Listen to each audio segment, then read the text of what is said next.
Hello, it's Josh. Welcome back to History with Josh.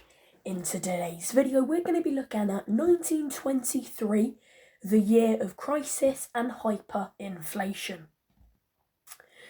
So 1923 was a year of crisis because of hyperinflation and Hitler's Munich Putsch.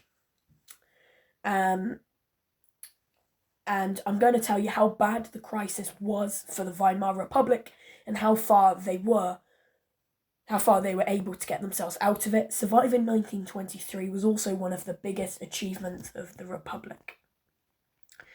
Just some recap. Germany was still in financial crisis from World War I, and inflation had already been happening.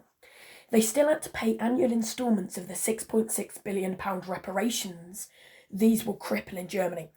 And Germany was hated and distrusted by other countries, so no one would lend Germany money to help it recover.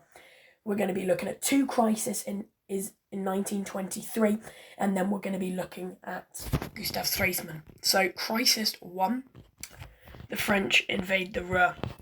And this source is actually a German poster from 1923, and the text means hands off the Ruhr.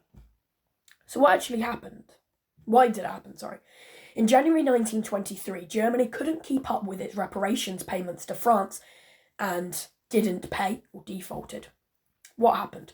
France decided to teach Germany a lesson by invading its most important industrial area, the Ruhr. The Ruhr contained over 80% of Germany's steel production. The French thought they could take over this valuable steel production to make up for reparations Germany had missed. Effects. The Weimar Republic was outraged. The workers in the Ruhr refused to work for the French and went on strike. This damaged the economy more as they then had no money to spend. The Weimar government tried to help them by printing more money for them to live on, which went into hyperinflation. The Weimar government printed more money to help the Ruhr workers carry on their strike. This meant that more money around, the value of everyone's money went down. When money starts losing its value, we call it inflation. Basically, the government printed more money than they had in circulation in their net worth, meaning money went down in value. What actually happened? The government kept printing money, causing hyperinflation. People's money became more and more worthless. In February 1923, you needed 7,000 marks to buy a dollar. By November 1923, you needed 130,000 million marks to buy $1. Billion mark notes started to be printed, and people stopped using money as it was all worthless. Prices went up so fast that the workers had to rush into shops after being paid, as prices would go up by the hour. At one point, 1 billion marks was barely enough for a loaf of bread. So, effects of hyperinflation. Pensioners. Their pensions and savings became worthless. They could not work and were badly affected. The rich, largely unaffected if their money was in property or kept overseas. Rich people started to see the government as incompetent. Workers had very few savings, so not badly affected. Jobs stayed mostly secure, but they lost faith in the government. The middle class, savings were made worthless by inflation.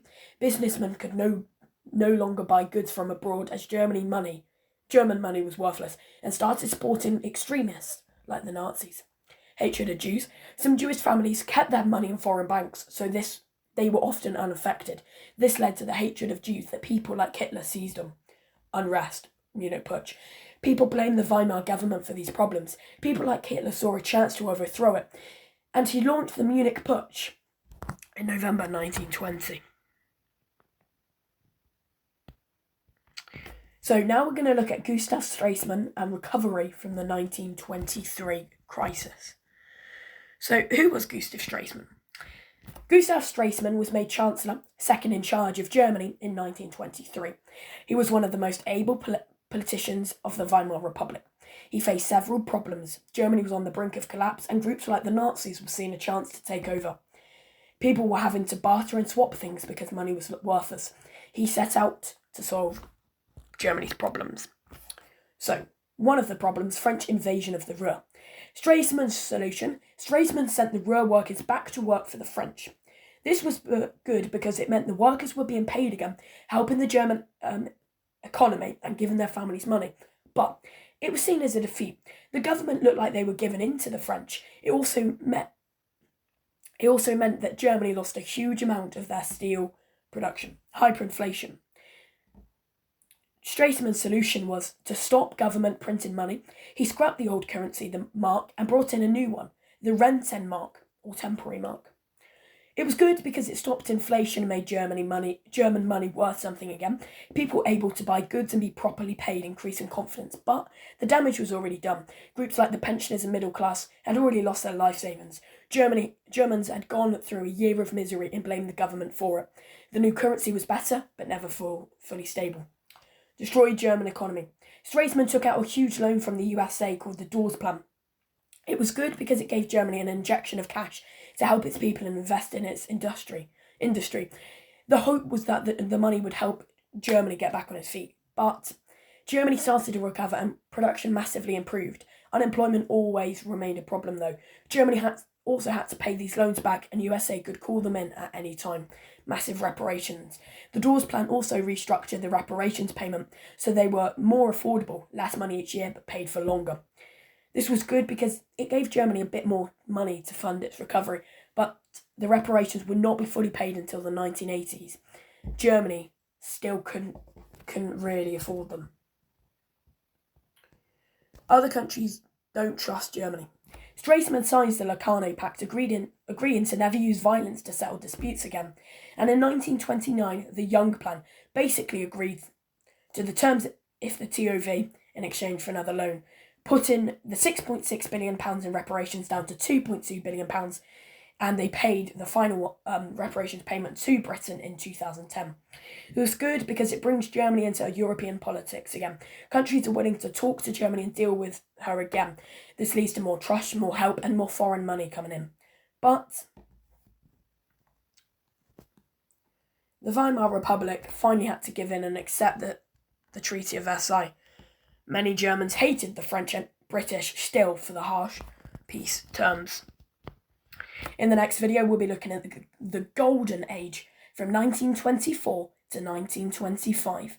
Thanks for watching this video. Please like, subscribe, and comment. Check out my AQA GCSE Democracy and Dictatorship in Germany 1890 to 1945 playlist, updated every single week when I make one of these videos, and I'll see you next time. Goodbye.